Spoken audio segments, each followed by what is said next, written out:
So when you get out to the job site, remember we need to get at least 2 elements of our triangle. The overall run of our building. We can figure out what our rafter is going to be just from that. And of course the other element that we need to know is the given pitch. Now our architect here said that we need to frame a 6/12 pitch. So we have our 6/12 pitch. Let's find out what the run of this rafter is going to be. You measure the width of your building. Take the entire width. Notice that I'm measuring from outside of sheathing to outside of sheathing. 6 foot and 3/4 of an inch. So 6 foot and 3/4. That's the overall width of the building. We'll write that down. 6 foot 3/4 of an inch. That's our overall run. That's our run of the entire building. But you know, we're not going to frame our rafters from side to side. We've got something in between there. We've got our ridge beam. We need to get the ridge beam out of there. So I always use this very same procedure every single time. I never change it because it prevents me from making a mistake. First thing we need to do is take the ridge beam, which is in this case 1.5 inches, and get that out of that overall run. So take my calculator and I take that 6 foot 3/4 inch, and I need to deduct the entire width of the ridge, regardless of what the ridge is. In my case, 1.5 inches, but if it's a double 2x, that might be 3 inches.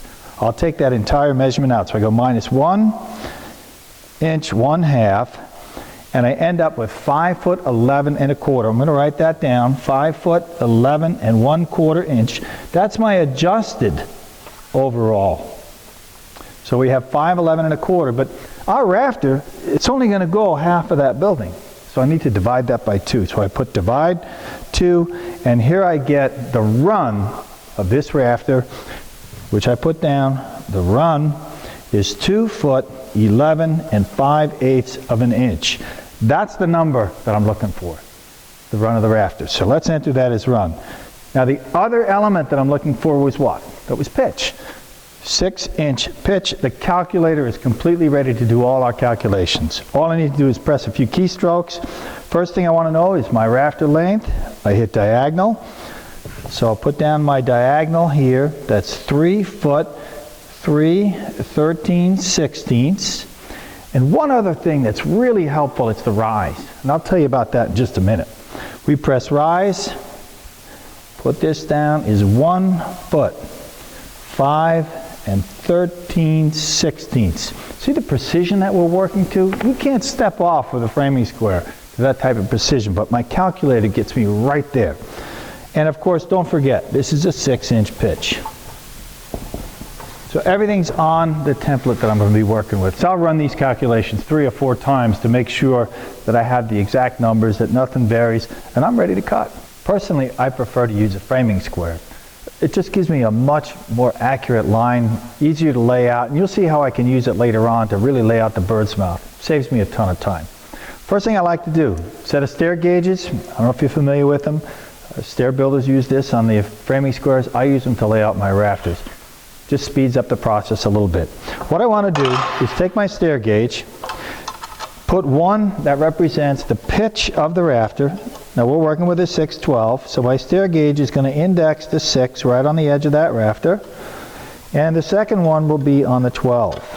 So when I set my framing square up, I get a perfect 6/12 pitch rafter right off the bat. So it doesn't make a difference which way I hold this framing square. Remember, the tongue always represents the vertical and the body represents horizontal. So if I set it right up here on top of my rafter, I can scribe this, and this will be my 6/12 pitch. I want to do that first. There's a particular reason why I always like to cut the head of the rafter first. Let me cut that off at that 6/12 pitch.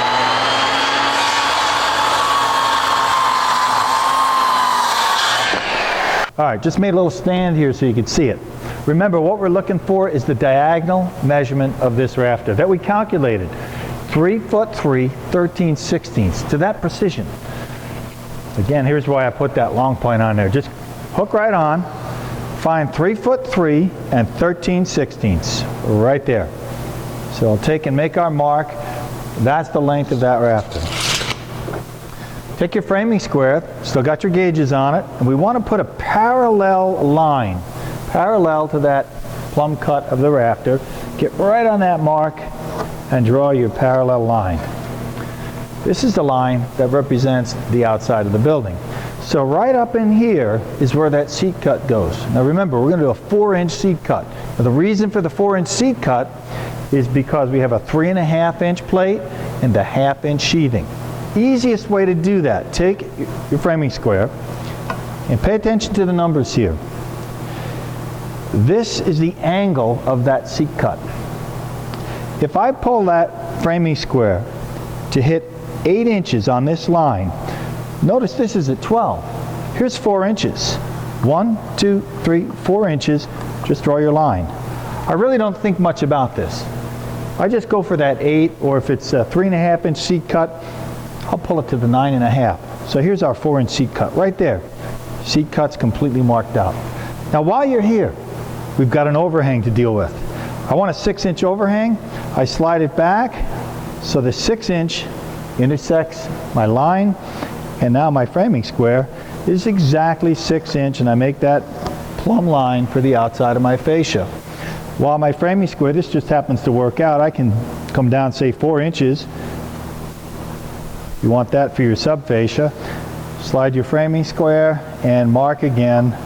We're going to cut that out. We're going to cut this out. That's my rafter right there. That quick and that easy, using the calculator and your framing square. So now we're ready to cut this rafter.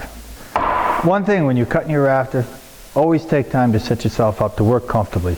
Don't be hanging over the work. Make sure it's set up on a nice workbench, maybe a couple of stickers so you can get your saw in here and not really fight with this. So, cut the bird's mouth first.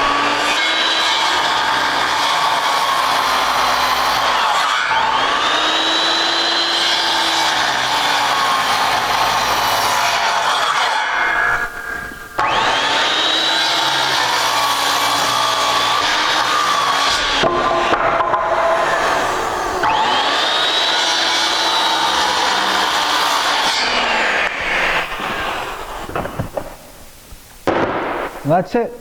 Now I can use this pattern as a template to cut all of my other rafters. Okay, I've got all of my rafters cut. Now I'm ready to get them set up. And years ago I used to put my rafters together and kind of wiggle my ridge beam in here somewhere. It was kind of always a guess. But one thing I realized, that without calculator, it's so much easier. Remember I wrote all of those measurements down earlier? Let's take a look at the one I want. The rise. We calculated what the rise of this rafter would be. So the rise is 1 foot 5 and 13/16.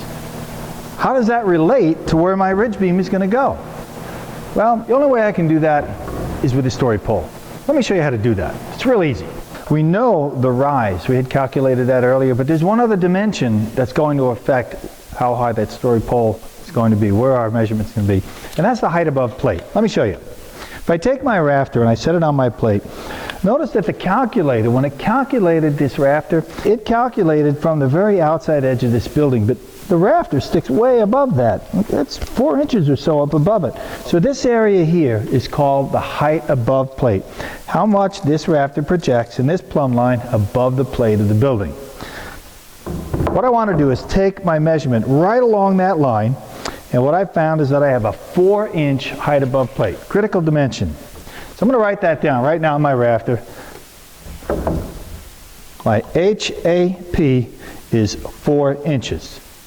So the dimensions that I need is the rise, which we said at first is 1 foot 5 and 13/16. So mark that out. Make sure you label each one of these. You'll get confused. I do it all the time. If you don't label them right away, you get confused which line is which. So write it down. This is the rise. This is our calculated rise. Now that height above plate, that rafter is 4 inches above the plate. And when we look at the rafter, that 4 inches is also above what we call the measuring line of the rafter. If we were to draw an imaginary line at this point on the rafter and follow it parallel all the way up, it would come 4 inches down from this point. That's why we can use the height above plate dimension. So we need to add that 4 inches to our story pole. So right now, from the rise, measure our 4-inch height above plate. And label that too. So that's our HAP. What that actually corresponds to is the very top of the ridge beam. So now it's easy. if we know the dimension of our ridge beam, doesn't make a difference what we're using. In this case, we're just going to use a 2x6, measures 5.5 inches. Measure down from the top of that ridge, that 5.5 inches, and make another mark right there. This dimension is now going to be my ridge post. Mark it. And here's where we want to cut.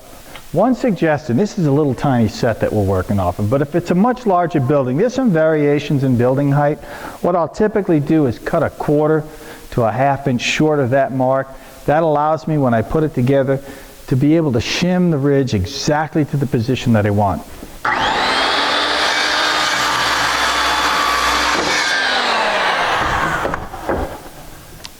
Now I got the post, but where do we put it? Remember that run that we calculated, that adjusted run? I use that to set my ridge post. Makes it a lot quicker and easier. Since my ridge post is the same width as my ridge beam is, all I need to do is take that run, that adjusted run we calculated earlier, which was 2'11" and 5/8. Essentially what we're trying to do is find one edge of the ridge post. If you mark the center, you're still going to have to measure off. So I just take that 2'11" and 5/8, put a mark there at 2'11" and 5/8, and that's going to be the edge of one side of my ridge post, and that'll center it perfectly. Just to double check yourself if you're not sure, mark 2'11" and 5/8 on this side. That's going to be perfect. So right here, set our ridge post up. That's dead center of the building, support the ridge at the correct elevation, and our roof rafters should just drop right on top.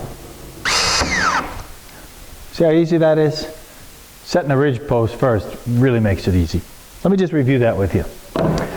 Here's a copy of the ridge post that we made. Actually, it's the story pole that we made. And let's just take a look at it. Remember, we did first the calculated rise. This was the rise that the calculator gave us. It came up to this point here. To that line, we added the height above plate. That was that 4 inches. So from here to here is the height above plate, and that corresponds with the very top of the rafter. From that point, we take the depth, whatever it is, whatever our ridge beam is going to be, we measure down that amount, and there's our next mark. Cut our ridge post at that height, and it's perfect every single time. And I just love it when a plan comes together.